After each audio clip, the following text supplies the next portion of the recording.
Hey guys, Professor Bill, Comic Book University, and Iron Man 2020, issue number 5 of 6. This was a good comic book that got off to a really slow start. I'm going to talk about all that good stuff after we give credit where credit's due.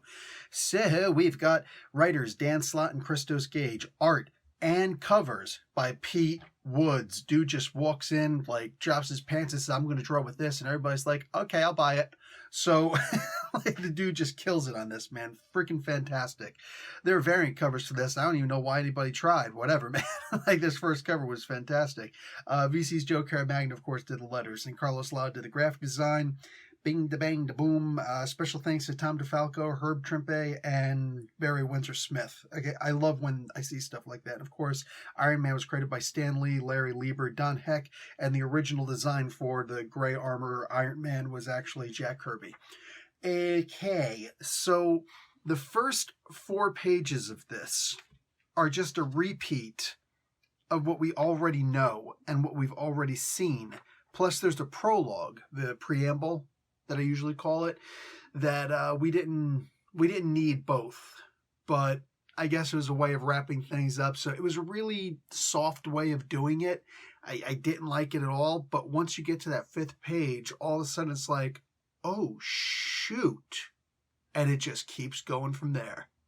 Like, this book is hard hitting, it's wild. You're sitting there, you're trying to guess, like, who's the mole? They keep talking about the mole. Hey, they just said something about the mole. Well, as it turns out, we find out who the mole is, and I was shocked. I didn't see that coming, and that's exactly what you're hoping for. That's exactly what you're looking for in stories like this, is that, you know, they say, oh, there's a big surprise coming up, and it's actually a surprise. All right, sweet. Herbie in this didn't do as much as he usually does, but I did like seeing him running around with the 2 guns and the bandoliers stretched across his chest. I'm like, damn, dude, call yourself Herbie Machete, and then we're golden.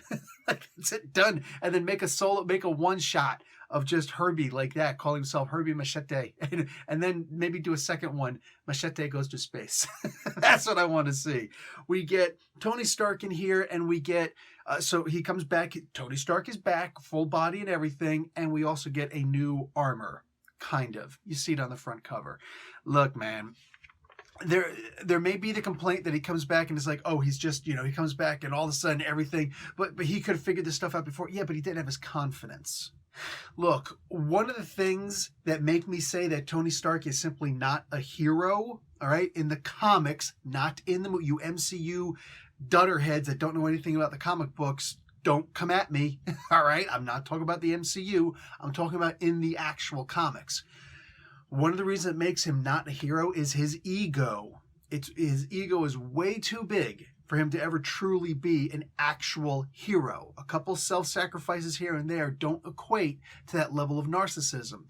At the same time, one of the things that makes the character great is that ego. He is the guy, like, he could do everything better than you. And you're just like, I hate this guy so much. I want to see him fail. I want to see him hurt. And then when you do, you're like, yes. But of course, at some point, you're like, well, it is technically his book. He's got to win, right? And then stuff like this happens. It's like, yes. This book, and there goes my headset. I guess I didn't need that. Anyway, so... it's not broken. I'm good with that. You can tell I don't do edits on my comics, really. So I don't do reshoots. So I really liked this comic book. Now, let's talk about the biggest problem with this comic book is the announcement of the new comic book. Slott is off this book as of the next issue. The next issue, boom, that's his final issue. That's the way we're going to wrap the Iron Man 2020 thing up. It's all over. It's done with. Boom. You're out of here. Get out of here, right? Okay, fine. If I expected this ending that happened in this comic book, but I actually expected it to be in the next series. See, Slott in the Iron Man books likes to work in groups. He'll name the comic books different things. So we've got different volumes of Iron Man. I usually don't like that, but the way that it's worked here, it was actually kind of cool because we got different versions of Iron Man based off of his confidence level, based off of his self-awareness, based off of his understanding, based off of the crap that's been happening to him. We got AI Tony Stark, that's its own series. You know, say we got Tony coming into his own and getting his body back, but realizing even before that, he's always been Stark. Okay, boom, that's its own series. The 2021, you know, that we're doing now. All these different series, I get it. There was a purpose to it. So while I wasn't a huge fan of it, I can see the necessity of it. So it made me think that by the time this book ends, it's going to be Stark and Arno. Well, they're both Starks. Tony and Arno, the Stark brothers. One adopted, one not. And I hate that. But whatever, it is what it is. I wanted to see them come together at the end and realize that there is a bigger threat. Arno's been talking about this giant thing that's coming, you know, to kill everybody. Life form and technology. I guess flora might be safe. But fauna and tech wasted, right?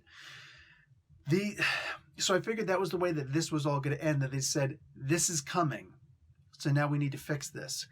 But now, once it was announced, the Alex Ross, you know, new comic book coming, I didn't think of it immediately because it just wasn't on the forefront of my mind, but it was pretty obvious at that point that the ending of this comic book was going to be in this issue. It only made sense because, hey, now we see how this is going to go. I was really expecting to be a new, like, 5-issue or 6-issue arc that was going to happen, a new series, whatever. I genuinely expected that to happen so that it actually feels like a threat.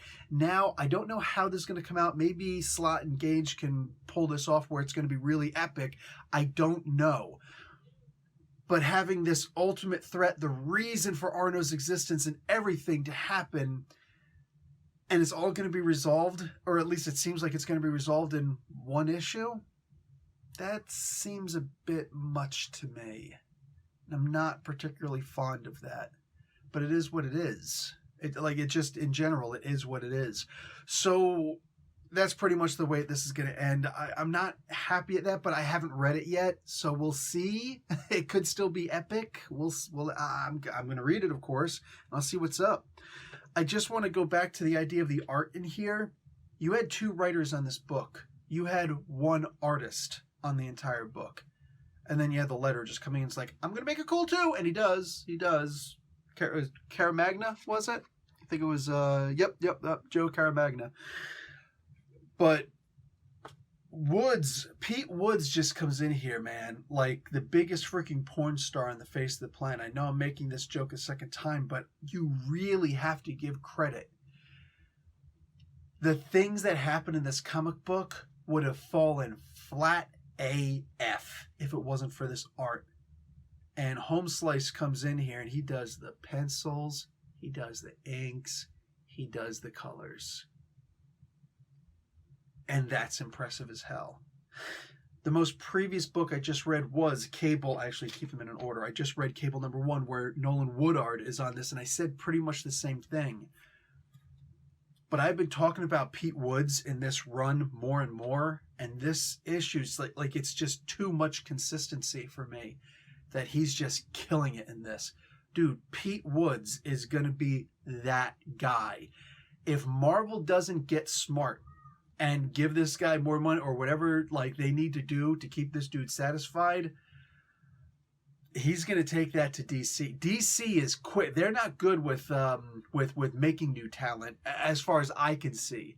They're a lot better with snatching good talent from Marvel. They're like the WCW to WWF. You know what I'm saying? Just like, oh, you got some good stuff. Yoink. We're going to give them more money. And that's what's going to, I'm predicting it now. That is what is going to happen really soon. They got something good with Woods. Some good goods with Woods. But, he should do a podcast. Anyway, yeah, I'm just seeing, like, this is my Tony Stark futurism moment. DC is going to snatch Woods up like that. if Marvel doesn't wake up and recognize what they've got in this artist, and if he keeps doing some of the stuff that he's doing here, like look at how beautiful that space station is. Look at this new design for the armor right there. I just told you, whenever they say that Jack Kirby was partially responsible for the creation of Tony Stark, of Iron Man specifically, think about what that means.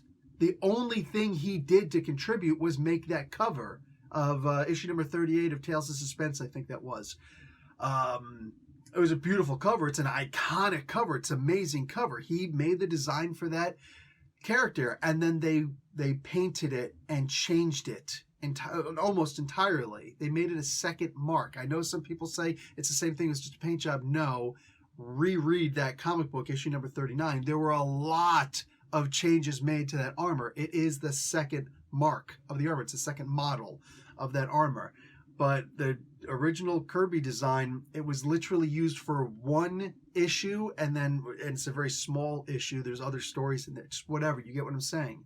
So Woods not only did all that, but he is now the creator of this armor, which unfortunately is only going to last for 2 issues, which really sucks. But this is what I'm talking about, man. Woods is killing it. This was the real superstar. And an otherwise really good story with Slott and Gage just engage and rap. I'm like a rapper right now. I'm just hitting these rhymes, man. I need a funky beat in the background. All that the writers did here, in general, because of how good the art is, it just pales in comparison to how excellent this art was in this book, man. They were not clowning around. Woods was just like, I have got this, bro.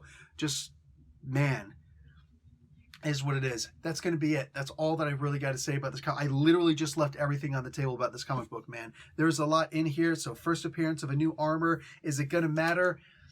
Since it's only for 2 issues, probably not. But you never know with speculation. So just putting that out there, it's in the ether. It's out there now. Guys, if you like this video, actually show it by turning your phone sideways, hitting that like, and allow an ad to play if one shows up, because that's the only way your favorite YouTubers get paid, unless you're a patron, in which case, my patrons, you are freaking awesome. Love you guys more than the other guys. I'm saying. But I understand times are tough, so no pressure. Seriously, no pressure. But an ad doesn't cost you anything except a couple moments of time. Anyway, guys, I'm out. Professor Bill, Comic Book University. Class dismissed.